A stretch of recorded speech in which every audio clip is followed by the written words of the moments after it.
Hi, this is Josh Naito. Today I wanted to talk to you guys about creating an original creative product idea.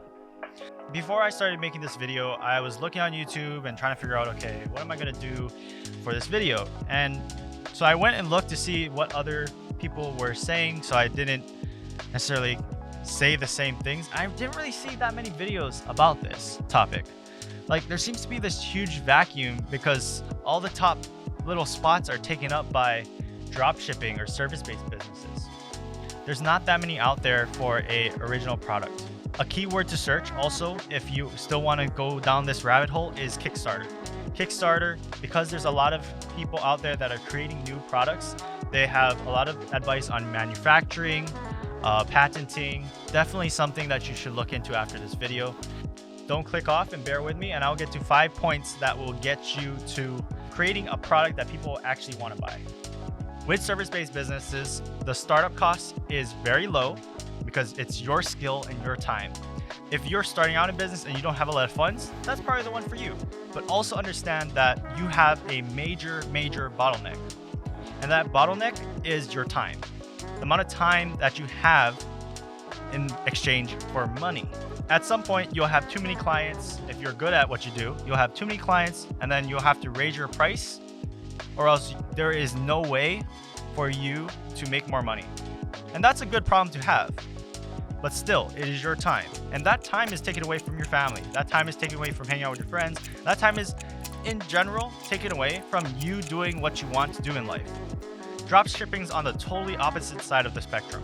Drop shipping, you take somebody else's product, make a little listing online, and then you go and sell it. They take care of all the manufacturing. They take care of all the labor and everything else that goes into it. All you are is the marketer. You take that product and you sell it. Now, you'll see a lot of these guys out there that are like, this is how much I made. But that's gross comparison to net. Gross and net are two very different things. Gross is your total amount that you made, while net is what you take home to feed your family, right? So these guys, they made $1 million something in sales. Great. How much of that did they take home? That's what you should be looking at. Another bad problem about dropshipping is that, let's say you find a hot new product. I guarantee that there's going to be 10 other guys right behind you that also find that hot new product. And then you'll be competing in a marketplace filled with the exact same thing, and you're trying to figure out, oh, how do I beat them on price so I get more clicks? It's just not that great. So that's where I came to trying to find a unique product that I could sell, that I could store, that I could actually own, in comparison to having somebody else's product that I would sell and I would not be taking home all of the profit. This way, you're not doing somebody else's bitch work and not taking home that much of an income. So why should you listen to me? Like, who the heck am I to tell you about a product-based business? My wife and I started this company called Coconut Hawaii. We make chocolates that look like cannabis. So it's white chocolate, green tea, coconut, granola, and almonds, based out of Hawaii and Tacoma, Washington. Okay. So we started last year, April 2021, right? Yeah, 2021. And we made this product. But it didn't start off like that. Choconugs wasn't a planned company. So we actually created the product first for this party that we go to. So this party is predominantly gay, and they were like super crazy and positive energy and just great people in general. Being the new guy on the block, just starting to date Leslie at the time, and this is her friends, I was like, okay, I gotta make an impression. So what am I gonna bring to get in their favor? Because Japanese culture, you bring something, you don't just like show up to a party and eat all the food. We were making spicy ahi poke in little cucumber cups, and normally it's laid out flat, and I personally think that's kind of boring. So I was like, okay, they're pretty flamboyantly gay. Why don't we like bring them something that would be in their ballpark? After we put the ahi in, put the cucumber back together, wrapped in saran wrap, and had 2 rice balls. And you can kind of see what that looks like. That's how these gag gifts started.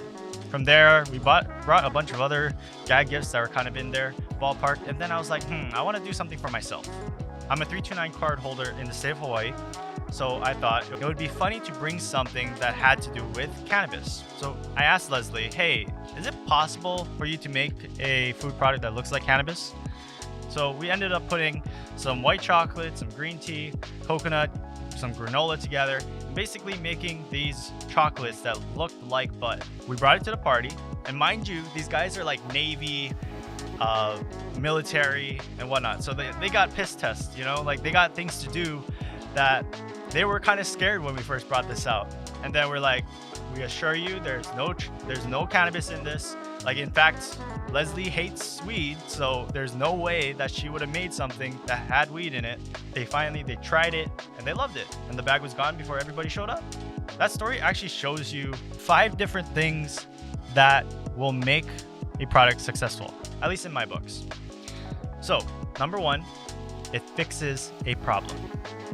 Number 2, it creates an emotional roller coaster. Number 3, it's unique. Number 4, it improves on an existing idea. And number 5, something that someone would buy for their loved ones. So number 1, fixing a problem. Whatever problem that could fix, your product has to be something that fixes something in somebody's life so that they would actually buy that for themselves. The amount of money that you would put down on something depends on what value you see out of the exchange. So it has to fix something in your life. It can be happiness, it can be functionality, it can be make your life easier. Whatever the case may be, you put down money and resources because it'll do something for you. Number 2, it has to make you feel an emotion. It has to make you feel some sort of emotion for somebody to create a connection in their brain to this product. Like, hey, when I eat this, I feel happy. Same amount of dopamine that you have in sex is the same amount of dopamine that you have when you're eating a meal. That's why some people are so addicted to food, because that dopamine spike, that's the same amount as sex. That's why people get addicted to food. Number 3, it has to be unique. It has to be unique. If we are going to be making a product, we might as well make a unique product. If you go to farmers markets and craft fairs in Hawaii, everybody and their mom makes butter mochi. It's like the most common thing, trying to see who can price it lower and still be profitable. But at that rate, you're basically racing your price to the bottom, and there's no way to be profitable with that. So you might as well make a product that's unique, that nobody has, so you can make the price what you want to instead of making something that everybody has. Number 4, I understand that there's a lot of ideas out there that already exist. For example, this pencil.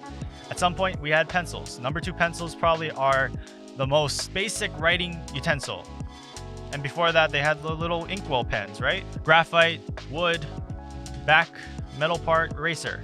Cool. Then they came out with the mechanical pencil, where you only have to replace the lead inside and you don't waste cutting down trees or whatever. The case being that sometimes you don't have to come up with a totally new idea. You have to just make something that makes someone's life easier. If they can say, I would rather pick up a mechanical pencil because it doesn't take me shoving this pencil into a sharpener in comparison to just clicking it, like, they would buy that, right? That already has happened.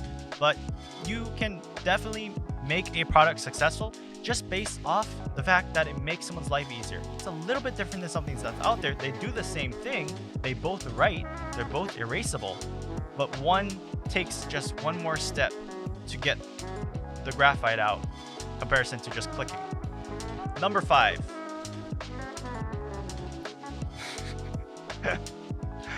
Number 5 is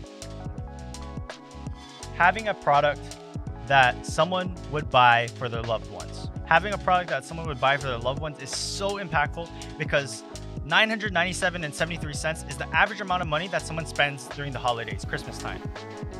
And that's kind of crazy because a lot of people make like $1,000 a week on their paycheck before taxes. So then taxes get taken out, and then that's like 30% or so, depending on which state you're in.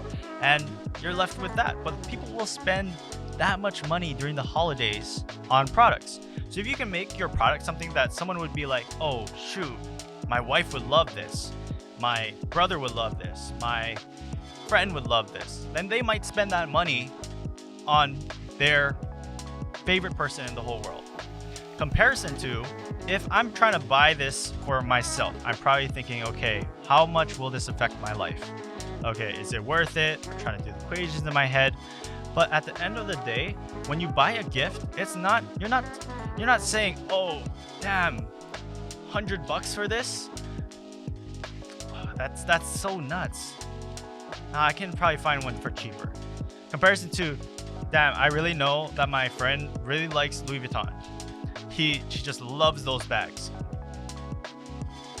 Then, okay, damn, it's gonna take a lot. It's gonna hurt my wallet. But I'm gonna pull up my wallet and we're gonna pay for this, right? A person doesn't do all the math equations in his head trying to think about, okay, what's my budgeting, whatever, when it's a gift. Like, if it's my wife, I ain't doing math in my head for what I'm gonna get her. It's just, okay, will this make her life better? Will it make it easier? Do I give a damn about her? Which the answer is obviously yes. Otherwise, like, why are we married? But like, I will rationalize things easier because I care about her. Because I want her to be happy. And that emotion is priceless, right? That emotion that she has, that I'm giving her, is priceless. So in comparison to, okay, I'm gonna buy this phone, okay, and I rationalize in my head because I know that this phone, I will be able to make money off of it, so technically I should buy this. Comparison to, oh shoot, okay, yeah, this will make my wife's life easier. Great, cool, how much is it? Okay, cool. It's just that simple. When it's a gift, comparison to something that you're buying for yourself, there's a lot less stopping you depending on how much you care about that person. And that's why the gift market is so huge. So all in all, hope that helped you guys come up with some criteria for your next coming products. Comment below if you have a product that, no, that's stupid because someone's gonna take it. Don't comment your product below, that's stupid. If you like this video and you'd like to see more, like, subscribe, and hit the bell notification. Other than that, see you in the next video.